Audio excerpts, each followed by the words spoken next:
Good morning, good afternoon, or good evening, my fine friends. Welcome to episode 19 of the 11th season of the Tom Petty Project podcast. I'm your host, Kevin Brown. This is the weekly podcast that digs into the entire Tom Petty catalogue, song by song, album by album, and includes conversations with musicians, fans, and people connected with Tom along the way. Before we take a look at social media, my apologies for not releasing the Petty Country / Bad Monkey review episode last week, as I intended.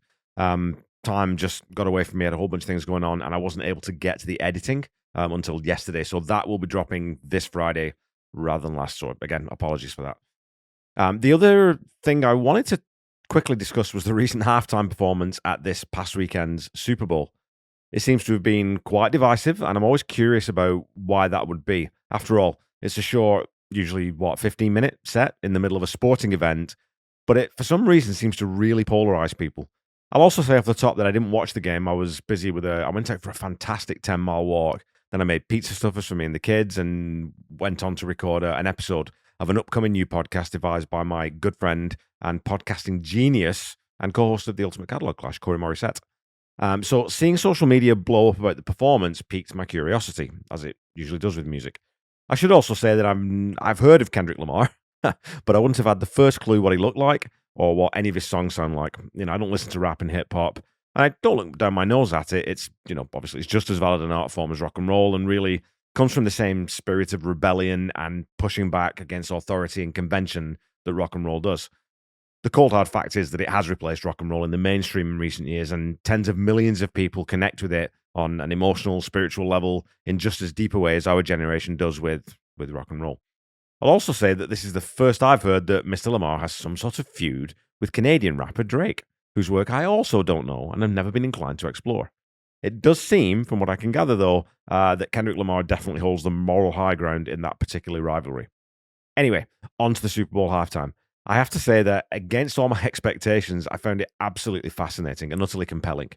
I don't have the layers of context that I believe were included in the performance, but some of the imagery, you don't really need that much context to grasp. Take, for instance, the inclusion of the brilliantly enigmatic Samuel L. Jackson as Uncle Sam, a narrator of sorts, as something I've never seen before in that type of performance. I don't think that's ever been done in the Super Bowl, well, not to my knowledge. The design and the aesthetic of the stage was stark and quite dystopian, and the use of very simple red, white, and blue costumes for the dancers was clearly a comment on the US itself, especially with the formation of the flag at the top of the show. As a piece of performance art, I thought it was truly excellent and really makes me want to dig into Lamar's work a little, because there's clearly something much more than just a superficial entertainer at work here. Now, that said, musically, I definitely struggled a little bit because rap music is much less about melody and more about rhythm and lyrical content. And I do agree with some of the comments that I read online that I couldn't understand a lot of the words he was saying, either because of the speed that they were delivered or the phrasing that he uses. It was also fairly clear that certain words were being edited out by the performer to make certain songs appropriate for prime time, which is understandable. But in terms of his vocal style and what I believe is called flow, and yes, I realize how old that makes me sound, I got to say that I was definitely impressed and intrigued. Because I don't listen to much of this style of music, I don't really have any bias toward one style or another, or any real preconceptions about what the form should sound like. I just know that I didn't find any part of the performance repellent or dull, quite the opposite. I'm actually really interested in what got people all riled up and what Kendrick Lamar was actually saying during his performance, because there was clearly a political, social, racial message being delivered, even if I didn't get it. I'm sure that the millions of disenfranchised black hip-hop fans he was speaking directly to took the performance as a vindication of their struggle, perhaps. I'm obviously not a young black man, so I suspect that the message wasn't aimed primarily at me. But any message about equality from any source is surely one worth listening to. And surely we should all celebrate anyone who looks to raise people up rather than put them down. Okay, I'll tuck my soapbox away and head over to social media to look at the comment on Supernatural Radio. Jack McNay left me a pretty lengthy message over on Facebook saying it was Tom Petty's first birthday after his passing. Driving around the northern tier of Georgia listening to She's the One soundtrack, I felt reflective. And then, as I sometimes did, remembered the red-headed server lady I'd known 2 to 3 years earlier at the local Irish pub back when I was still trying, and failing in dubious fashion, in the open mic scene. She had a boyfriend, but there was a spark. Some months after I cycled out of that scene, I popped back in for job application papers and she enthusiastically waved at me and came out to say hi. Not at a great place myself, it was one of the higher points. Neither was restaurant work meant for me. She later had the good sense to sever ties with me, which caused me to reflect on, reconsider, and turn away from the more reactionary beliefs of my younger years. In that bitter afterglow and reflective period was when I pushed my video for Room at the Top to completion. I realized a couple of months later that this was my best work. Not that it ever dissuaded me from doing more, but there was always something new going on when she would sing on my supernatural radio. The last time she was engaged. This particular weekend, she got married in a big shindig.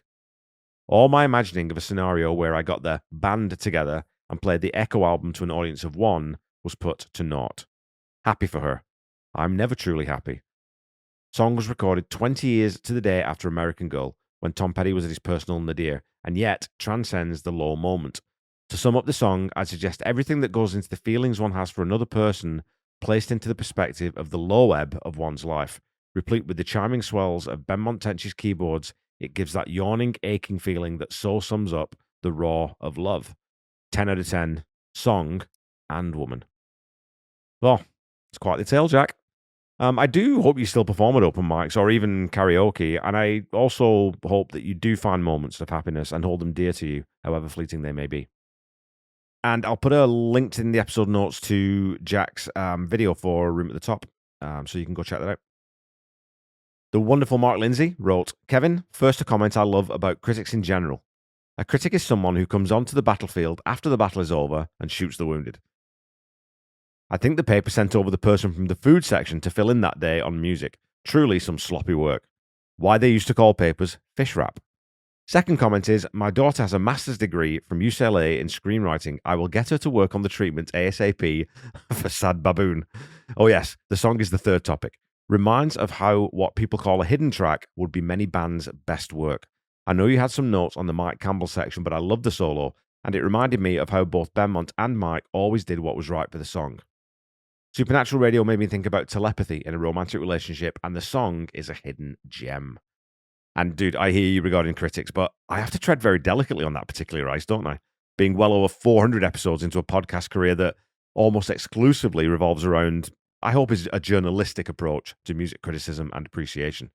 And fish wrap is a great phrase. Growing up in the northwest of England, the local fish and chip shop, or chippy as we called it, always served you in wrapped up newspaper. It was eventually banned, which caused a pretty big outcry in my hometown. Yeah, I think I'd rather have ink poisoning and nostalgia, to be honest. Also, I'll have my people talk to your daughter's people about our studio pitch for Sad Baboon. Executive producer Paul Roberts says, Hi Kev, as always, great episode. Thanks so much, Paul. I always check the links before listening, so I was horrified at the review. Was that Sad Baboon, he says. A great little track, but much better in the live environment, the Fillmore 97 bootleg. I also like the Angel Dream version better than the soundtrack version. Guess you're keeping your powder dry on that one.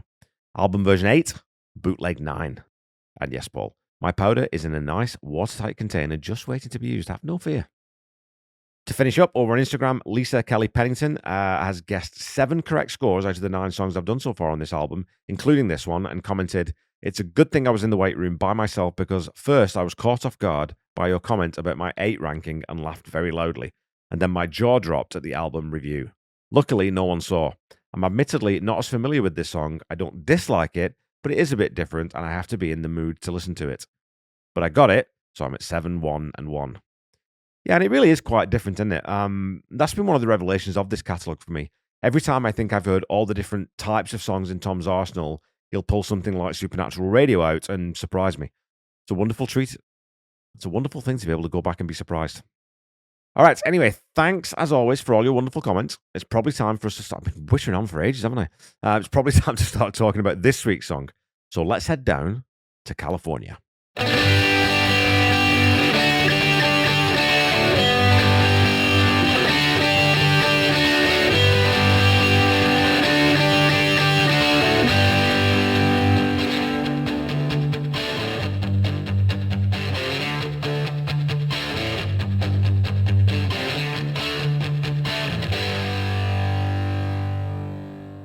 We have to go to the liner notes for Wildflowers and all the rest to get any inside scoop on this song. Co-producer Rick Rubin comments, This is another one I can't believe we didn't release at the time. An upbeat love letter to California. I can listen to this one all day. Sundown, Blue Eyes, an impressionistic West Coast dream. So the song starts quickly. Immediately, you can feel that Wildflower's influence in this one. Two different guitars mixed left and right and merged into a really short 2-bar intro with a big dry snare hit on the 4 of that second bar from Steve Ferroni. If you'd never heard this song or this album but knew the rest of the catalogue, you could place it in time really, really easily. Once the first verse starts, I love the strumming pattern of the guitar in the left channel. It has an open strum followed by a very staccato strum that gives that part a real, like a briskness and a sort of very let's get down to business type of feel. The guitar in the right channel is doing the much more obvious thing of just strumming along with those full open chords. In the All the Rest liner notes, the bass on this song is attributed to both Tom and Mike, with Mike credited with 6-string bass. So that's an interesting little curio in itself. The notes also credit Mike with playing the piano part in this one. So along with Steve Ferroni, this is basically a power trio at its core, with Phil Jones adding in some additional percussion. Under the guitars and drums, we do hear that very simple piano part, just marking the chord changes, but it's mixed back and it's added as texture rather than being a key melodic feature of the song. Tom's vocal delivery here is also very typical for this period. No affectation, no character that he's adopting, just that very sweet, almost falsetto range that he sounds so natural in. California's been good to me, I hope it don't fall into the sea. Such a brilliant couplet. One half radiating positivity, the other tackling a very serious subject, but not in a contrived, beat you over the head way. It's almost like a little afterthought someone might have and mutter to themselves under their breath. And that self-reflective tone in a monologue style pervades the whole song, and it would be easy to imagine this lyric coming out almost whole in one shot, in a similar way that Wildflowers did. It feels very honest, very pure, very unedited. On the last repeated lines of this opening chorus, we have the change to the minor key and the harmony part added. We also have that additional 2 bars added just to hang that last line a little longer. So we get, I think it's 10 beats instead of 8, as you would expect in there. The first verse then comes in, and it's the same progression and same flow as the chorus. So in this sense, this song is again a somewhat strange one, as it doesn't really change structure through the A and B sections, which you don't often find in Tom's compositions. This verse is also unusual for me in that Tom simply repeats the line, "It's time we better hit the road," after the first and third lines. And it almost has that sense of being a placeholder line that Tom didn't replace because he liked how it flowed and liked that the repetition was maybe slightly unusual, making that, slightly interesting. It's time to roll, I'm all done. It's time we better hit the road. I got to work later on. It's time we better hit the road. And so that restatement, the more I think about it, almost starts to feel important because, again, it's reaffirming that pragmatic sentiment that the verse expresses. There's no point hanging around. Let's get going. After a second chorus, we then have a beautifully breezy harmonica solo from Tom that is very unpolished and unvarnished, and again, completely fits the very spontaneous, off-the-cuff feel of the entire piece. The hang coming out of this solo is really the first time in this song where we get an instrumentation change of any note. That bright ride cymbal combined with the space between the strumming that's left and the piano being brought forward a little gives this brief pause, I'd call it like an airiness, a lightness, which then transitions us back into the next verse beautifully. We also get that much brighter guitar tone in the right channel in this section playing, it's sounding like seesaw up-down pattern. The last verse then is a really esoteric stream of consciousness that is, again, it's very Dylan-esque to me in its inscrutability. Sundown, red skies, nobody's been around. Sundown, blue eyes, I kind of like this party town. So we have that pairing of red skies and blue eyes. We've got the sort of the color theme in there. But then we get this juxtaposition of nobody's been around and party town. And it's this type of lyrical content that always fascinates me from Tom. From the guy who could write so specifically about topics, about people or emotions or ideas, while keeping them very broad and accessible, he was also completely adept at writing, a superficially incoherent, completely disconnected verse like this, and yet somehow still make it work.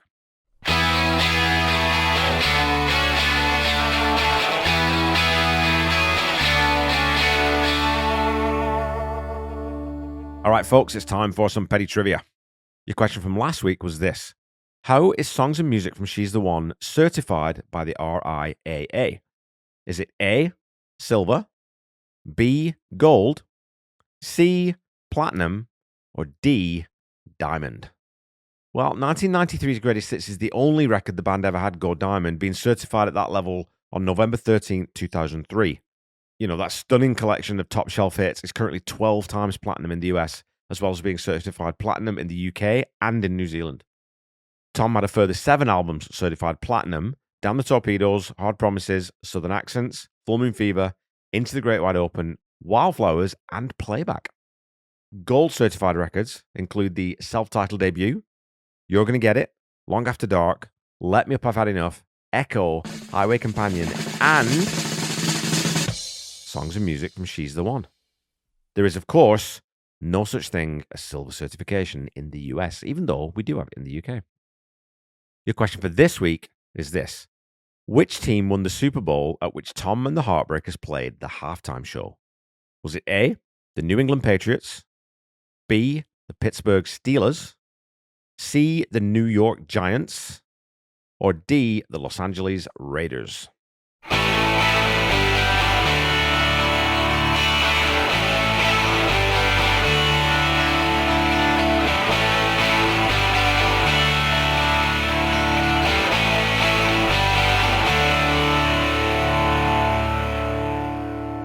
Okay, back to the song. This one really doesn't hang around, and we head now into the last iteration of the chorus. And we get another first in the catalogue here that I can remember. The initial harmony part that Tom sings is a low harmony rather than a high harmony. The higher register, of course, is being reserved for that counterpoint melody that Tom sings almost in response to the main lines. In the notes for the All the Rest release, Ryan Ulyate reflects that Tom really didn't like this additional melody, saying, "Let's get rid of that crap vocal at the back. I don't know what I was thinking with that crap." Well, this is an instance where I just disagree with Tom. I think this second melody line adds a very specific charm and, again, a lightness to the song. And it works equally well, without it, the version we end up with on the Wildflowers and All the Rest. But I'm glad we do have this version with that additional vocal. He also changes the lyric in this last stanza. So, as well as California's been good to me, hope it don't fall into the sea, which is what the second, sort of the additional counterpoint vocal is singing. The line that he changes it to is, California's treated me good. I pray to God that the hills don't flood, as the main line. That's wonderful songwriting and very, very poignant at this moment in history. The song finishes with a short 4-bar callback to the harmonica solo before ending on a decay of the guitars, bass, and piano notes. And Benmont Tench says, sometimes Tom would write a song in the car on the way to the studio, but California was heartfelt because he loved California. It really was the promised land for him, like in the Chuck Berry song. And I think that this sentiment is the main reason why, after listening to this one a whole bunch ahead of writing and recording this episode, it's probably the strangest omission from the Wildflowers release. It's so short that it could have been squeezed on there, and I think it does provide an important glimpse into the brighter side of Tom's life in that period. And I'm just hugely thankful that it made it onto She's the One. And eventually, obviously, onto the expanded version of Wildflowers, but I'm really glad that this version of this song exists. As I mentioned before, there's a real sentimentality and honesty to this song that makes it work for me. It's a really simple song, musically, with not a whole bunch of meat to chew off the bones, which is, why we didn't spend too much time talking about the music. But that simplicity really adds to the very heartfelt honesty in the lyric. So there's a quality to this song that I've only really ever experienced once before. It makes me homesick for a place I've never lived in. The other time this happened to me was, coincidentally, also California, Pasadena to be precise. If any of you are Van Halen fans, or even just rock and roll fans with any sort of interest in the scene in the 70s, you have to read the superb book, Van Halen Rising, How a Southern California Backyard Party Band Saved Heavy Metal. Easily the best rock biog I've ever read, written by an exceptional journalist and author and wildly knowledgeable rock historian Greg Renoff. Rather than being a gratuitous look at the excess of, the hedonistic rock and roll lifestyle, Greg very deliberately builds up a picture of Pasadena in the 70s in which the band was born and grew into the world-famous act they became.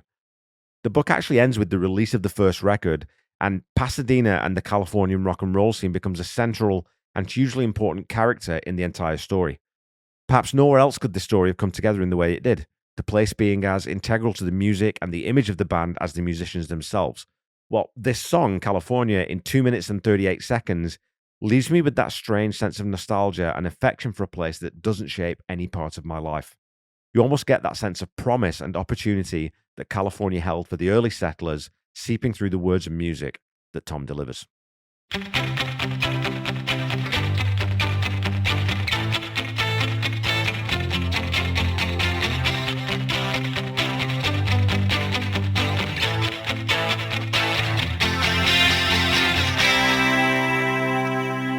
Okay, Pettyheads, that's it for this week. I'd say California probably ranks among my very favorite of Tom's deep cuts. And I remember hearing it for the first time and thinking, man, that's a really good song. It's also one that anyone with fairly rudimentary musical skills could probably tackle. It has a wistful, slightly melancholic nostalgia to it, and a chorus that really does stick with you. So for me, California, it's a 9 out of 10.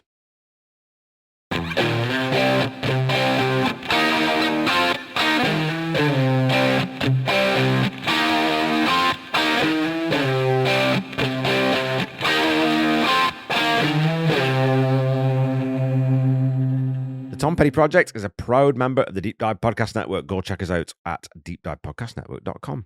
Loads of great shows there. Speaking of great shows, you can also check out my other podcasts. A bit of self-promotion there. Shameless self-promotion.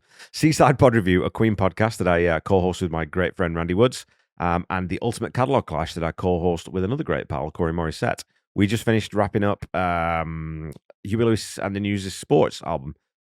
Rated very, very well. By the time this comes out, people will know I think it was 82% or something. Got a really good rating and finished in our top 5. Anyway, don't forget to follow me on Facebook, Instagram, Threads, and YouTube at The Tom Petty Project, and on Blue Sky at Tom Petty Project. Go follow, like, subscribe, do all those types of things that you do with podcasts, and please do leave a review or a rating. Keep talking to me on social media, and I will keep reading out your comments on the show. And as your weekly reminder, the Tom Petty Project is not affiliated with the Tom Petty Estate in any way. So when you're looking for Tom's music, please visit official streaming platforms and go to your local independent record seller and grab some actual physical media. Look, even if you don't play CDs, just go buy them. They're nice to have. They're nice ornaments. Just, get yourself like a display case and put some Tom Petty CDs in there. You'll make your life better. If you're looking for official merchandise, go to tompetty.com. And if you're looking for merchandise for this show, go to tompettyproject.com. Don't forget to check out the Tom Petty Nation and Tom Petty Fans Forever groups on Facebook. And make sure you check out Tom Petty Radio on Channel 31 on Sirius XM. Until we meet again next week, keep listening to and sharing Tom's music. Try to be kind. Try to say I love you to someone at least once a day. Stay safe and healthy, and I'll be back with you next week to talk about the first instrumental we'll have covered so far in the catalogue, the beautifully delicate Hope on Board. Bye-bye.